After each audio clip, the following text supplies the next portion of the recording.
and it will not turn green. So because already selected, it's in a selected, or it's in a revealed state, so you can't reveal it again, so that's good.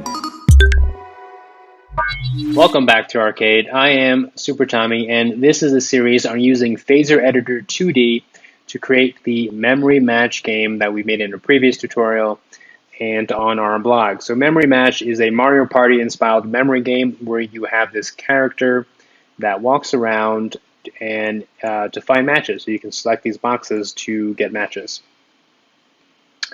So we left off by creating this level. So with Phaser Editor 2D, we can very easily design our level however we want visually, so we can make something more interesting like this design that we have. I'm just going to pull on the left side. Like this odd design that we have, right? You can do whatever you want. Since it's almost no mental cost for you to figure out how to lay this out this way. You just drag and drop things, or you just drag things around. These boxes, you can just drag them around and place them in the scene. So we went over prefabs and components in the last two videos, so definitely look at those if you're not familiar. Now what we're going to do is see what to know when a box can be opened. So we'll have to add this player collide, handle player box collide method into our scene. So let's do that. So I'm just going to call that this. I'm going to come here. Let's go to our level.js here. So we did depth sorting previously, and here's our collider. And the callback is going to be this. It's going to be undefined for the process callback, and the scope is this. So now we're going to do handle player collide, and let's see. So we probably is going to be box, and then it's going to be player. That's my guess. Let's see what we get. So phaser dot, let me do this. Let's see if we can do that. Yes. Okay. Param. So this is going to be phaser dot game objects dot sprite, and that's this layer. Okay. Great. Save. So when it collides, so let's actually do that so that we can see it. We can run it by clicking that. And then now there's an error. It's not defined. Let's see. Ah, yes. This. Run. All right, so if I run into a box, here we go, sprite. First one is a sprite with a body, and is this body static?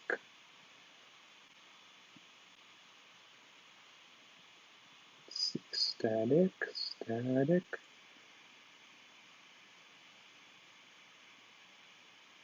No, let's see. So let's see what the other thing would be. This could be backwards. Oh, maybe it is backwards, since I had it like that.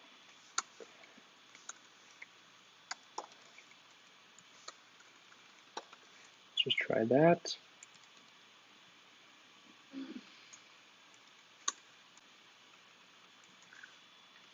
Save, run. Box. Okay, so the box is the second parameter, so good. So now we have that. Let's go back to this example. So we want this.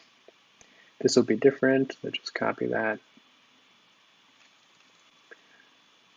So let's make an active box in our constructor here. This dot active box, and it's just going to be nothing.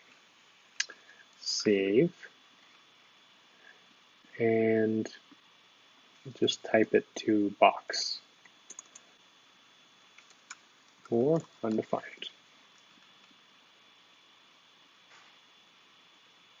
Undefined. Yep, that's good. I think that's right. Okay, active box, and then instead of set frame, we're going to do set texture, and the texture key that we're going to use is from here. So let's see, 9, I think it's green. When we get close to a box, it's going to be green, so crate 05. Let's go here, crate 05. Save. Now let's see what we got. There we go. So that's working. So now we want to know when you're too far from the box. So I think we can actually take this entire thing. This is still good.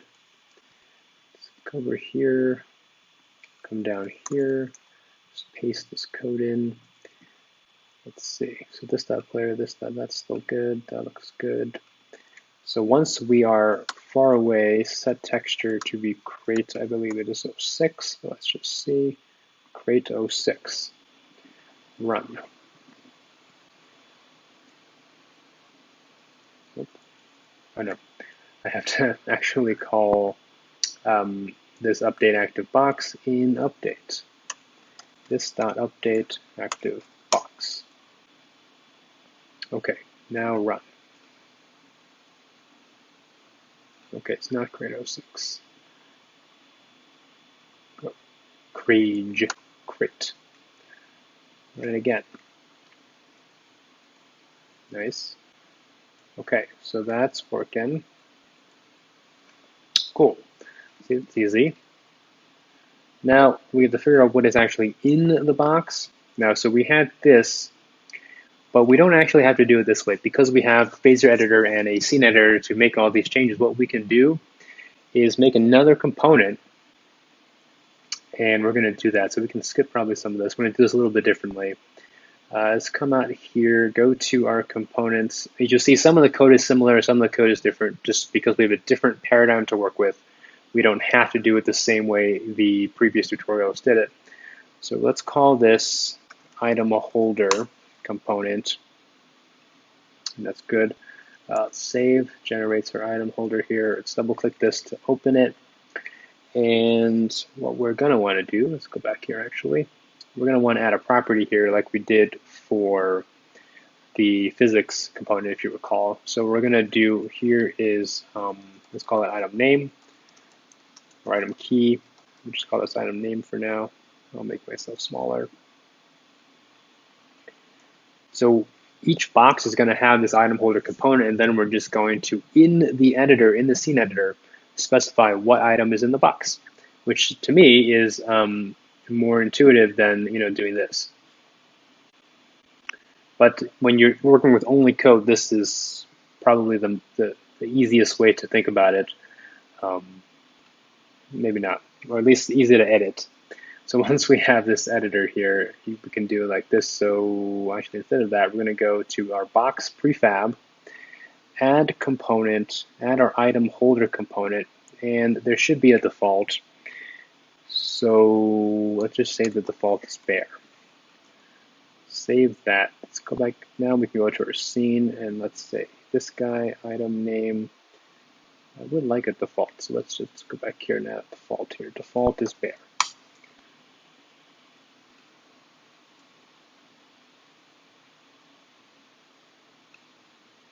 I would have no default.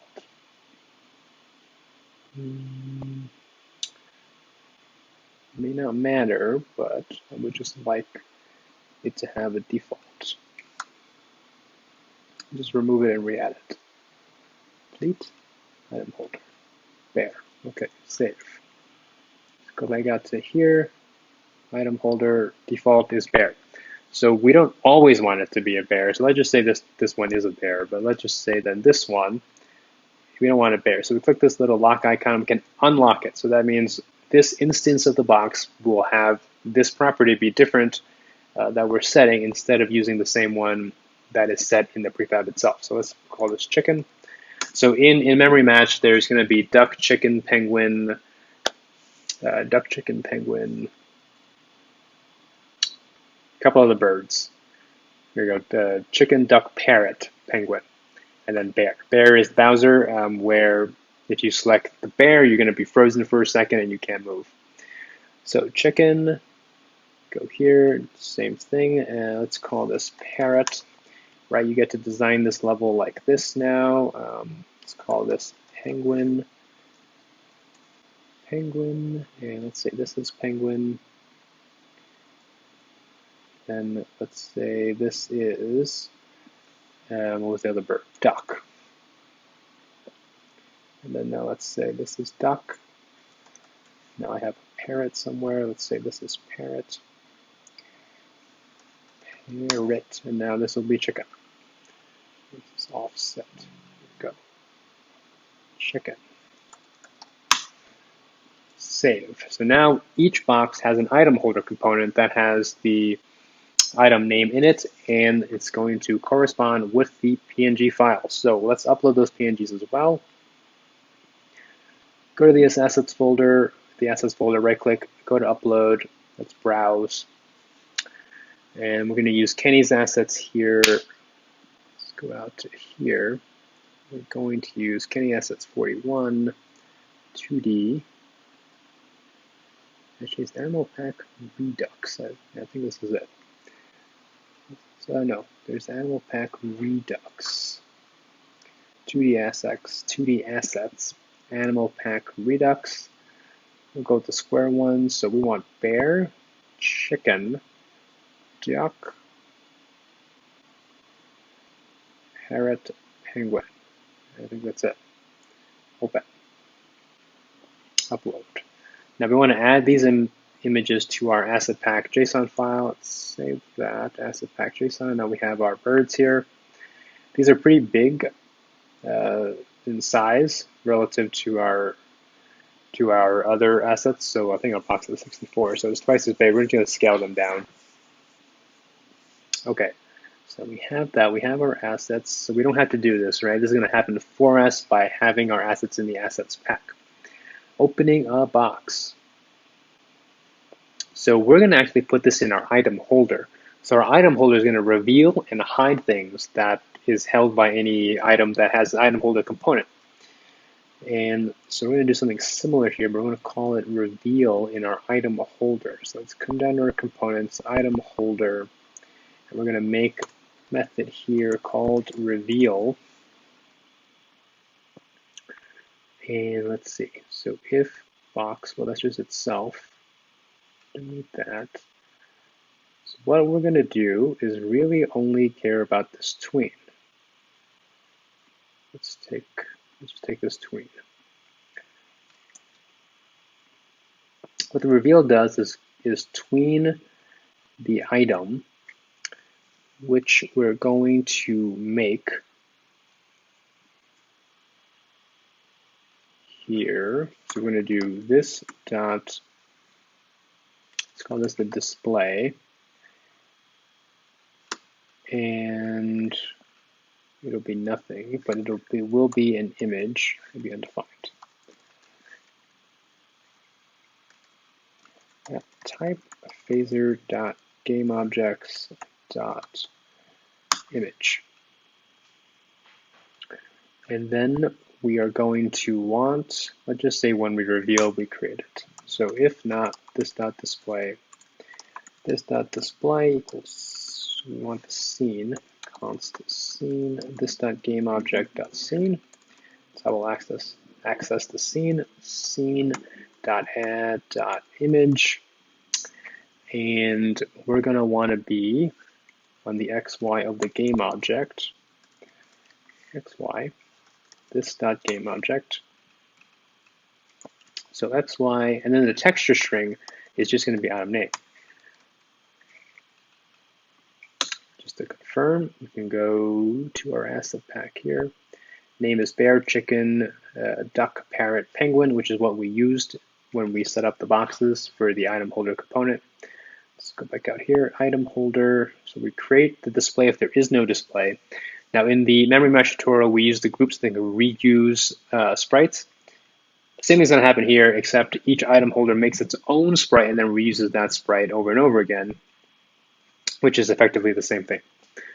So we're going to do that. I'm going to go here, target is this dot display, go up minus, so this dot display dot alpha will be 0, this dot display dot scale will be 0, but we're not going to go to that. It'll be too big. Save duration.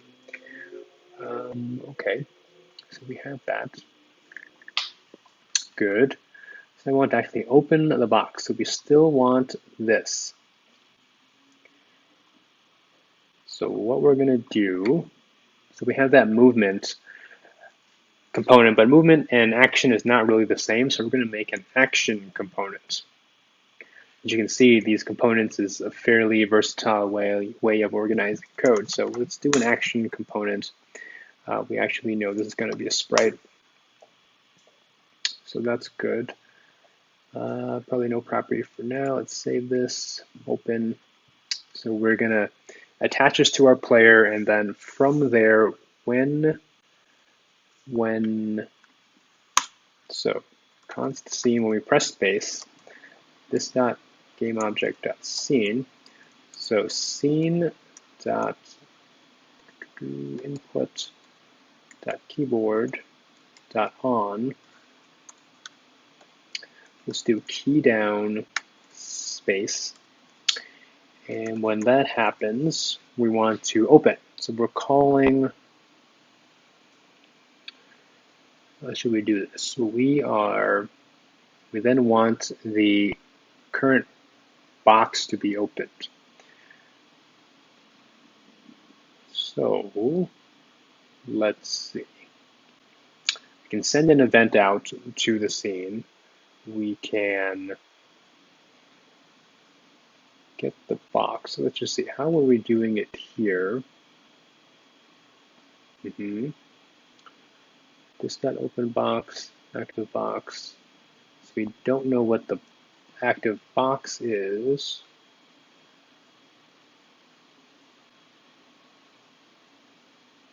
Let's see, there is multiple ways of doing this, but when this happens, we can send an event to open the box. So let's say scene dot events dot emit. So we can emit events to the scene. And in this case, it's going to be, let's say this action is open box. Okay, so it does that. And then in our scene here, we will want to listen for this dot events dot on open box, and then we're going to handle it. So let's say this dot handle open box with context of this. Come down here, handle open box, and it'll be handling opening the active box. And so let's just do a log here, open box, just make sure that's working. Go to the scene, let's go to our player, add the action component, save it. So whenever we add the action component to our asset pack, save, and the item holder probably, import script, save. Okay, so we're going to press space. Okay, space. Good. Come up here. So in our logic, what we're doing is if there is an active box. So if not active box, we're gonna do nothing. We can't open a non-selected box. And then we're going to do item holder dot get component of the active box. So let's call this item holder. We're going to get the component of the item holder. But if for some reason we don't have that component, we're not going to do anything. And then item holder dot reveal. So let's delete this log, save, run. So no box selected, press space, nothing. Here's a box, press space. Something happened. Can I read add of undefined? Oh, there, right. copying and pasting code without some sort of checking help is dangerous. Scene.add, let's do it again.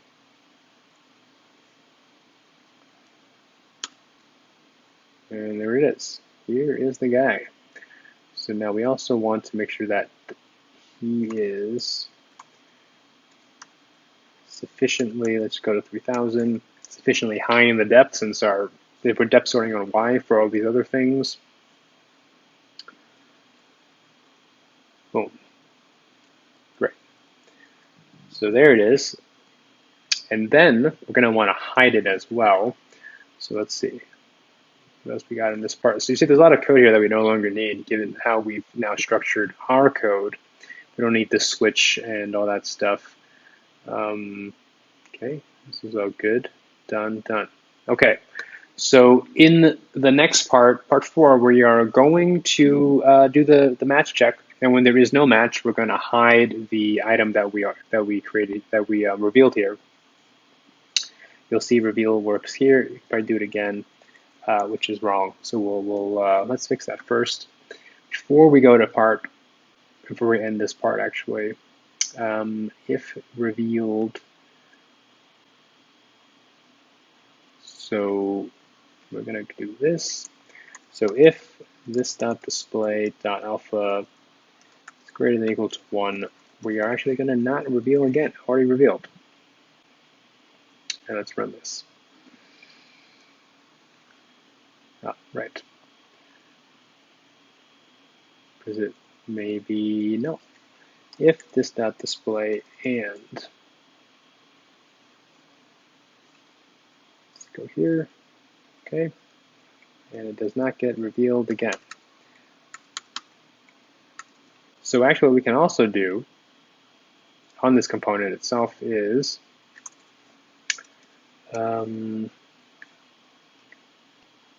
start user code get is revealed, so return this, and then if this dot is revealed, so this is a getter property, do that, and then also in here, if not item holder, if item holder dot is revealed, also don't call reveal again. Don't call reveal again. So return, save. So we have multiple checks here. Good. And it actually shouldn't even turn green. And so let's see here. Handle open box, handle box collide. Let's go here. If active box return, right.